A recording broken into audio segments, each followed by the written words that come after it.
Hello, good afternoon, students. Welcome to another session on uh, solid state physics. This is Dr. Srinivas Keshetti. Uh, in today's session, we are going to start the new unit, second unit, which is bonding in solids, isn't it? In this unit, we are going to study the nature of forces, uh, interatomic forces and types of bonding, five different types of bonding, and some basic things about the X-ray crystallography, that is Bragg's law, and two different methods of determining the structure of the crystal, isn't it? So let us begin with the interatomic forces and types of bonding, isn't it? So in case of solids, the atoms and molecules are bound to each other with interatomic forces. Interatomic forces. Okay. So these forces are binding the atoms together. The interatomic forces existing between the atoms of the crystal are responsible for holding the atoms together to form a solid structure.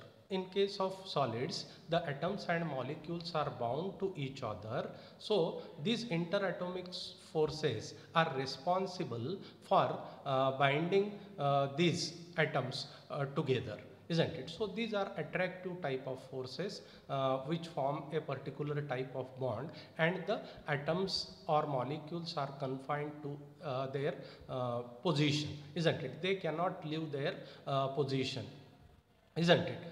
And at the most they can vibrate about their equilibrium position. So there are some kinds of bonds which hold the atoms together in case of solids. From the existence of solid, two conclusions are drawn, isn't it? So the very existence of solid uh, uh, compel us to draw uh, two conclusions, isn't it? So the existence of solid, two conclusions are drawn. From the existence of solids, two conclusions are drawn. What are the two conclusions? Isn't it? Some attractive forces must be present between the atoms and molecules of the solid which hold them together, isn't it? So there must be some attractive forces which are holding the atoms together, which are binding the atoms together. So there are attractive forces in case of solids.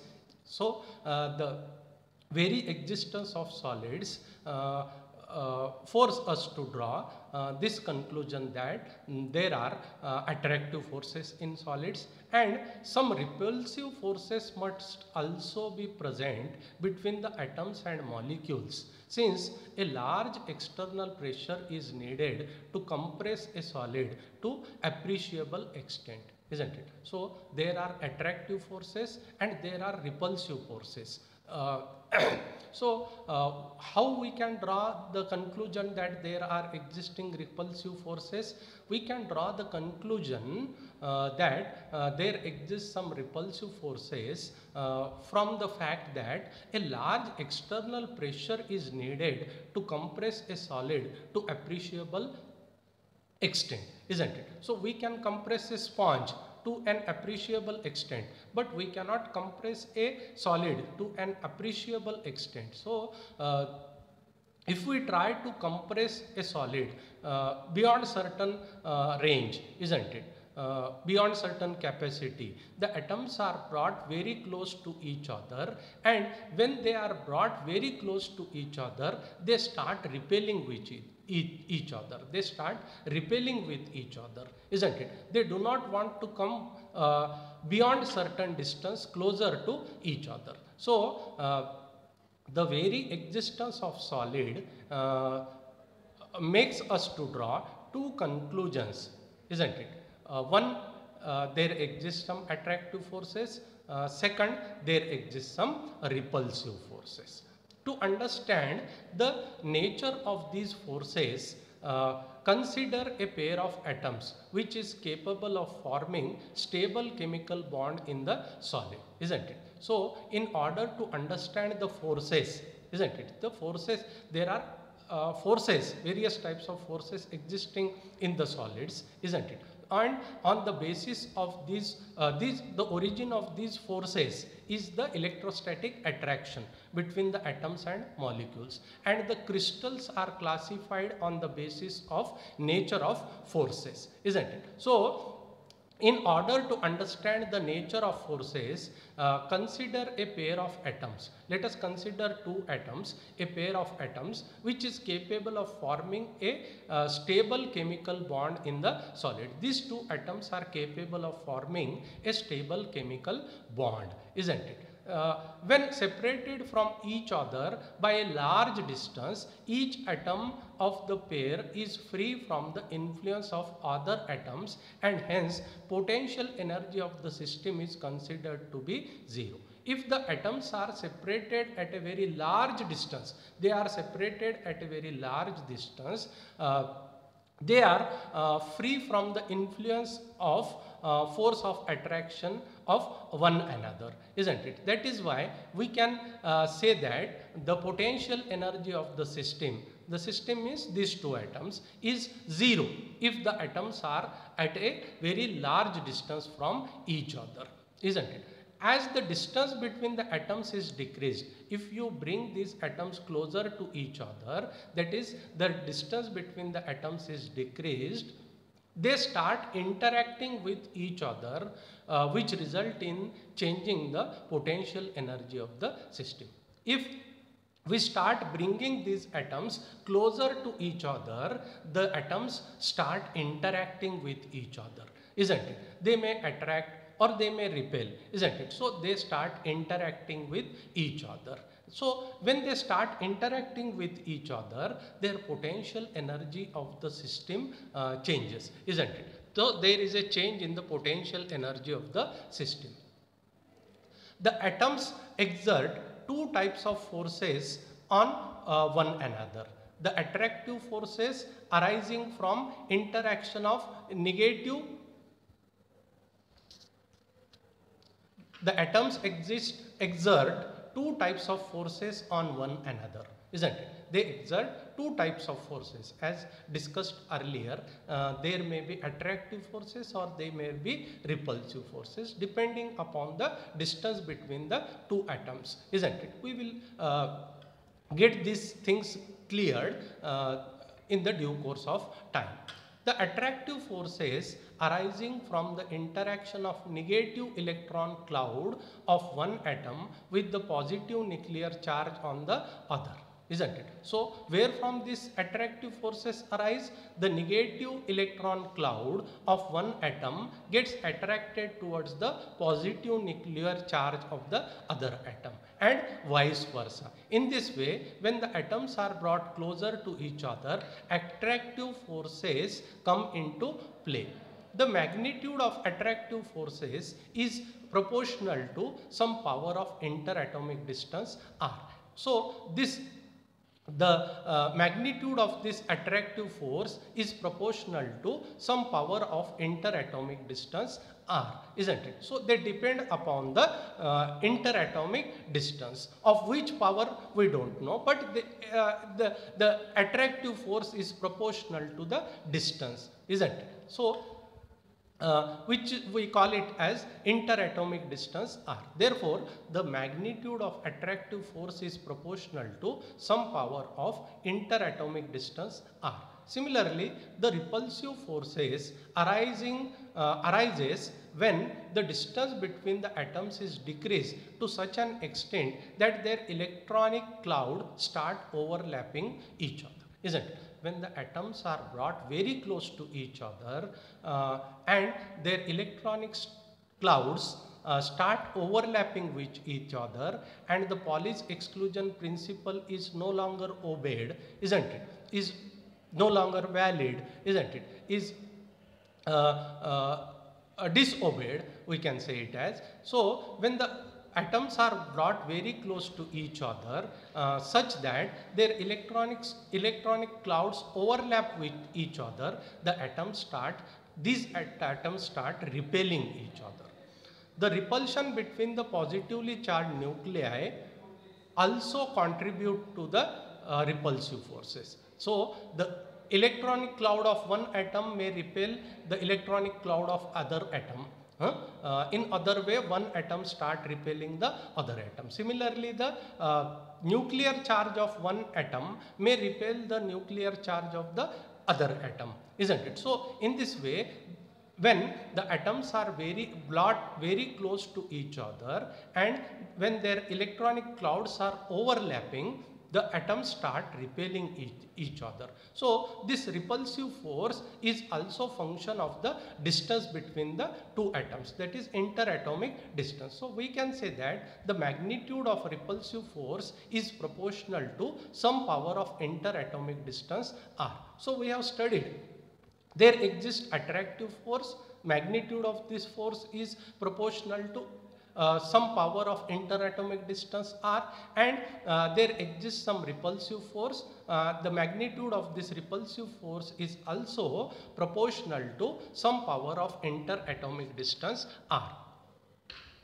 The attractive force decreases potential energy of the system and repulsive forces increases the potential energy of the system. So attractive forces decrease the potential energy of the system and the repulsive forces increase the potential energy of the system, and the total energy or the net energy of the system is equal to algebraic sum of these energies, that is potential energy due to attraction and potential energy due to repulsion.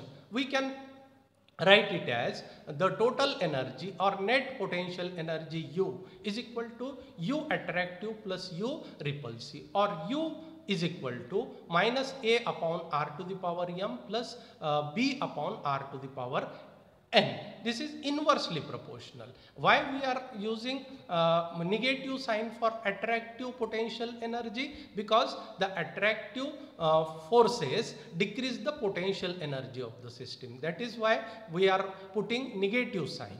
And the repulsive forces increase the potential energy of the system. So we are putting positive sign. So minus A upon R to the power m plus B upon R to the power n, where A, B, m and n are the constants. So these potential energies are inversely proportional to the distance, some power of the distance. If distance decreases, potential energy increases. That is there is an inverse relation between the distance and the magnitude of this energy, isn't it? So they are inversely proportional to the interatomic distance, where A, B, m, n are constants which depend upon the nature of the participating atoms. The values of these constant A and B are depending upon the nature of the participating atoms which are forming the bonds. A and B are known as attraction and repulsion constant. Here capital A and capital B are called as attraction and repulsion constants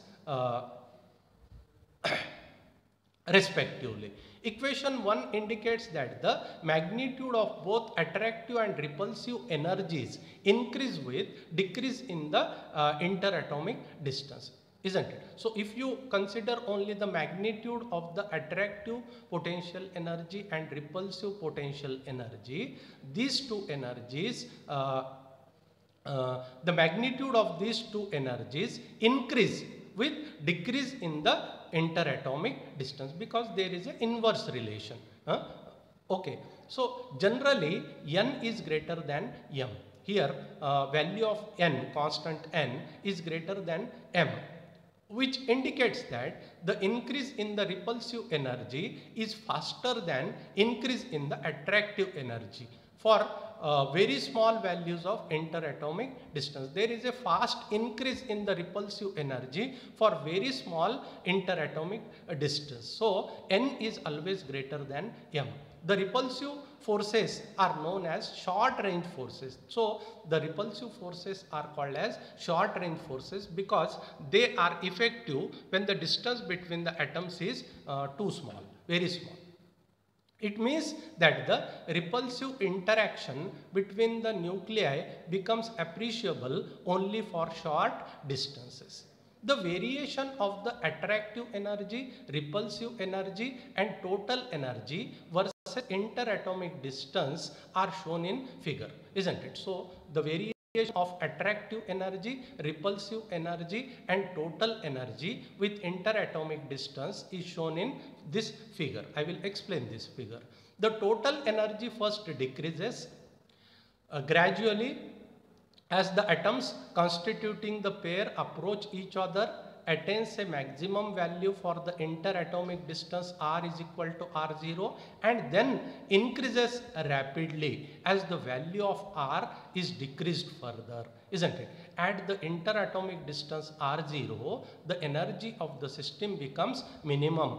It is known as the equilibrium distance, which signifies the formation of stable chemical bond at which system is in the most stable state. At r is equal to r0, the interatomic distance, isn't it, which is called as equilibrium distance, when the two atoms are at a certain distance, which is called as equilibrium distance, which is r is equal to r0. At this distance, the energy of the system is minimum.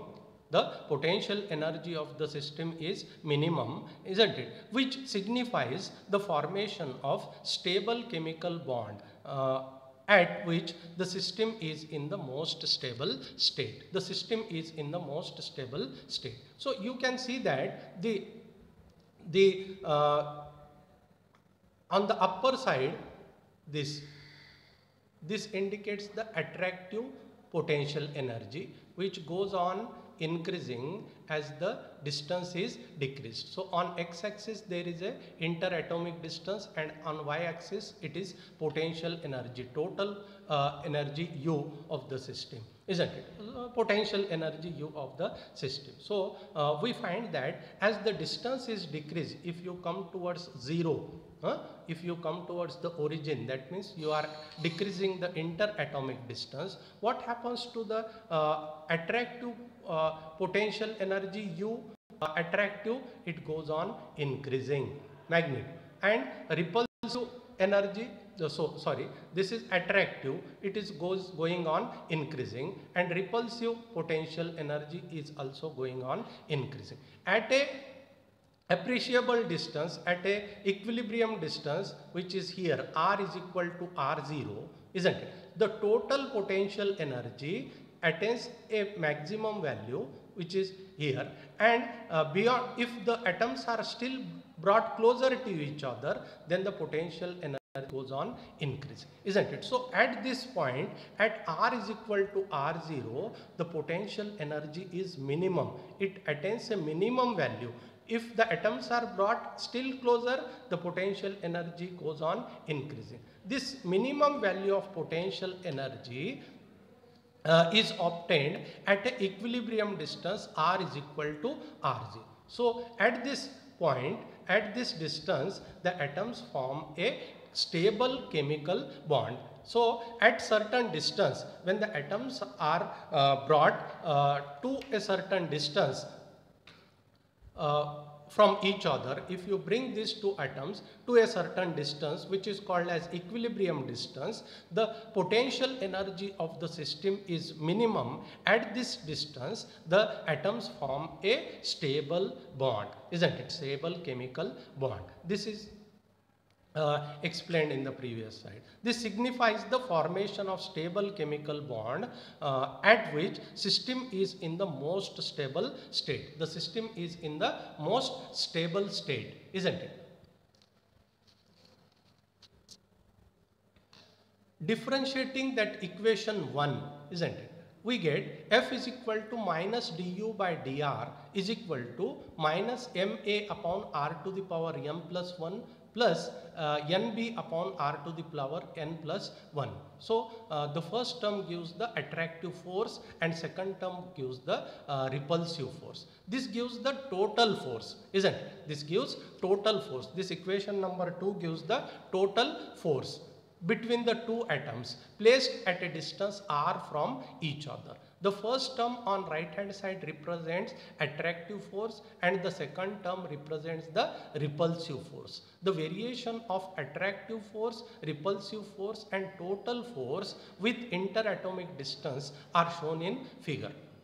At equilibrium distance r0, the attractive force must be equal and opposite to repulsive force, hence the total force is 0. The potential energy of the system corresponding to this distance is minimum, isn't it? So that we have seen. Thus from equation 2, at r is equal to r0, if you substitute F is equal to 0 and r is equal to r0 in equation number 2, at this distance the force, attractive force is equal to repulsive force, isn't it? So let us see, isn't it? So this is the repulsive force. Repulsive force goes on increasing as the interatomic distance is increased. Similarly, magnitude of attractive force also goes on increasing as the distance, interatomic distance is increased. So at r is equal to r0, the potential energy of the system is minimum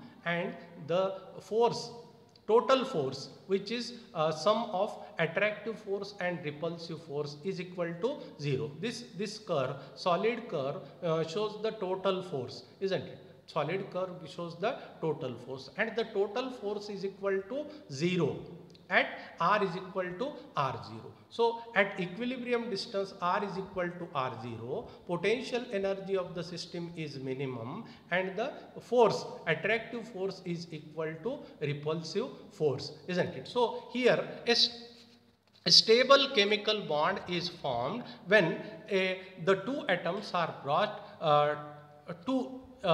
brought closer to each other to a distance which is equal to the equilibrium distance. At the equilibrium distance, the potential energy of the system is 0 and the force, total force, is equal to potential energy of the system is minimum and total force is equal to 0, isn't it? Differentiating equation 1, we get these equations, isn't it? So we have discussed this slide. From equation number 2, for r is equal to r0, we get, so if you substitute in this equation f is equal to 0 and r is equal to r0, you get this term is equal to this term. So we have shown it, ma upon r0 to the power m plus 1 is equal to nb upon r0 to the power n plus 1. So from this equation we can find out the value of b. B is equal to, from the previous equation, b is equal to, we can find out b is equal to a into m by n r0 to the power n plus 1 divided by r0 to the power m plus 1, which is equal to a upon a into m by n into r0 to the power n minus m, isn't it? If you take this r0 term to the numerator, you will find that 1 will get cancelled. So a into m by n into r0 to the power n minus m, or r0 to the power n minus m is equal to b by a into n by m. So let us call this equation as equation number 3. Here I have taken the photo of the book, isn't it? So here the equation number is 3.3. Let us consider it to be equation number 3. From equation 3.1, meaning the equation 1, the energy at the equilibrium distance r0 becomes, isn't it? If you substitute the value of b in this equation, isn't it? In this equation, you will find that U0, the energy, potential energy is minimum, isn't it? So if you substitute this thing here, you will get that minus A upon R0 to the power m into 1 minus m by n. Since m is not equal to n, U0 is not equal to 0. Here m and n are constants, and n is always greater than m. Okay, so m is not equal to n, so U0 is not equal to 0. That is, total potential energy is not equal to 0. So it follows that although the attractive force is equal to repulsive force at equilibrium distance, the attractive energy is not equal to repulsive energy. So repulsive or the total energy is minimum at the equilibrium distance. For n very large as compared to m, if n is very large as compared to m, you can neglect this term m by n. If n is very large as compared to m, so u is equal to, you will get this term becomes m by n becomes nearly equal to 0. So it comes out to be minus A upon R0 to the power m. What does it mean? The total energy is essentially the energy of attraction, isn't it? So in the slide, we have seen that. So this is the attractive energy. This is the at minus A upon R to the power m. Minus A upon R to the power m. Okay. So if what we were studying, if n is very large as compared to m, U0 is equal to minus A upon R0 to the power m. So this term minus A upon R0 to the power m, which is the attractive potential energy, that is, the total energy is essentially energy of attraction. So the only energy that is acting at equilibrium distance is the attractive energy, isn't it? Potential energy due to attraction. Also, if the total energy U has to be minimum at R is equal to R0. So potential energy is minimum at the equilibrium distance, we have seen, isn't it? So for this potential energy to be minimum at the equilibrium distance, differentiating this equation twice, d2u upon dr square at r is equal to r0 must be greater than 0. That is, you get this thing, minus m into m plus 1 into a upon r0 to the power m plus 2 plus n into n plus m into b upon r0 to the power n plus 2 must be greater than 0. So using this equation 3, we find that this condition is satisfied only for n is greater than or equal to m. So this condition is satisfied for n is greater than or equal to m.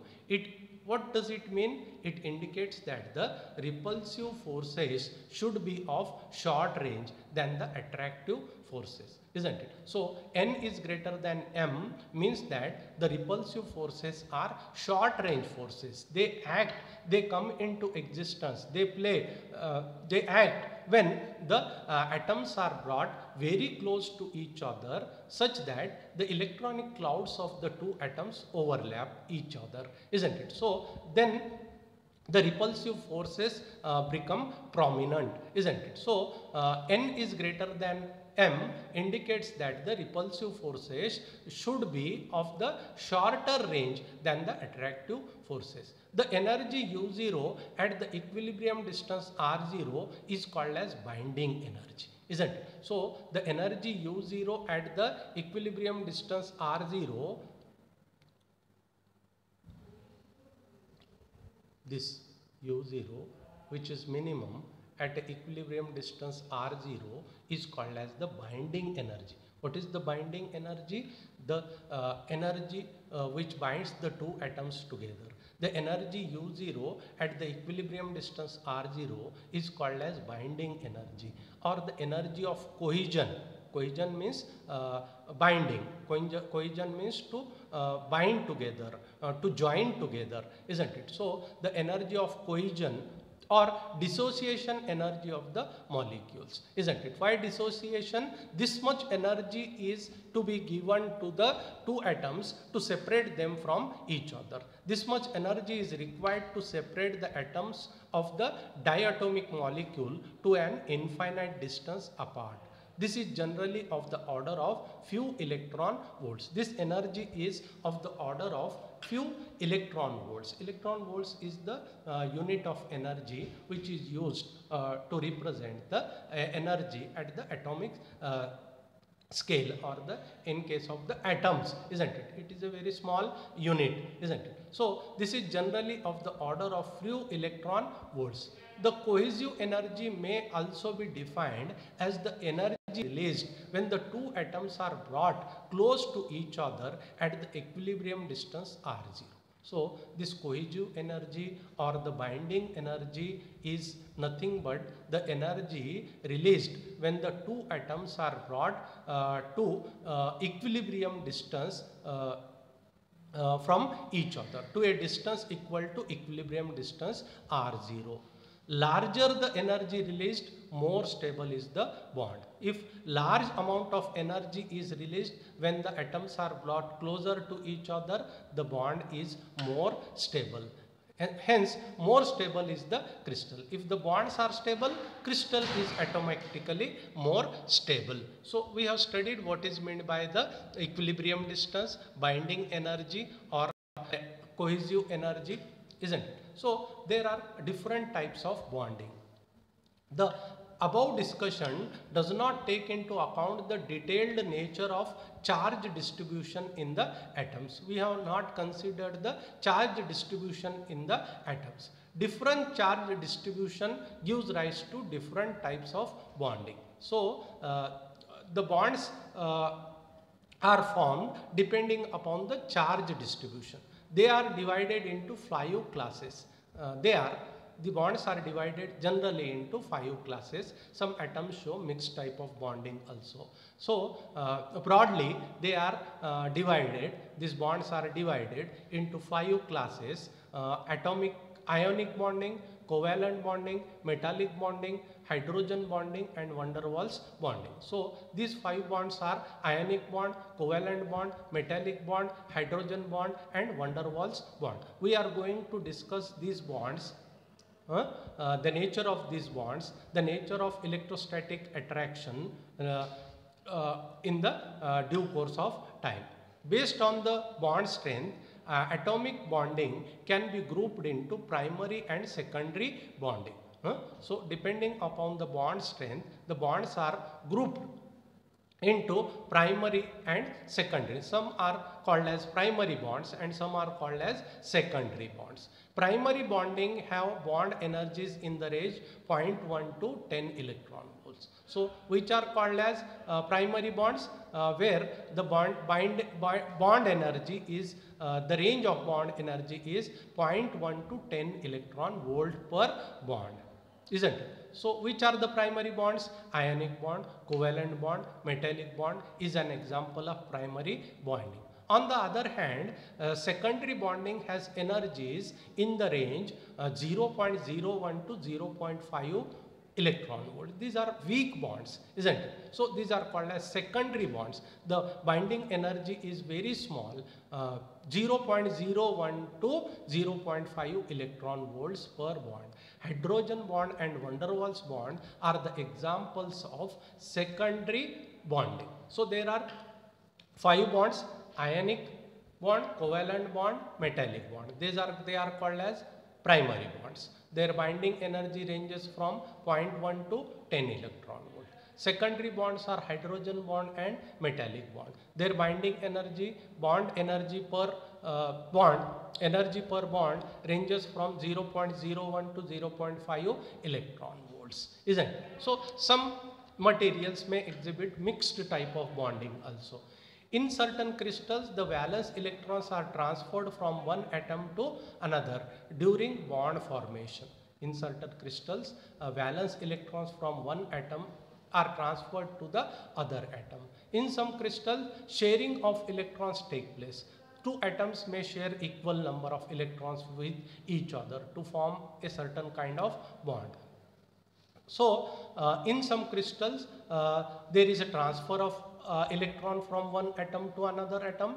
In some crystals, there is sharing of electrons among the neighboring atoms, while in some other valence electron behaves as free electrons, isn't it? So, valence electrons behave as free electrons.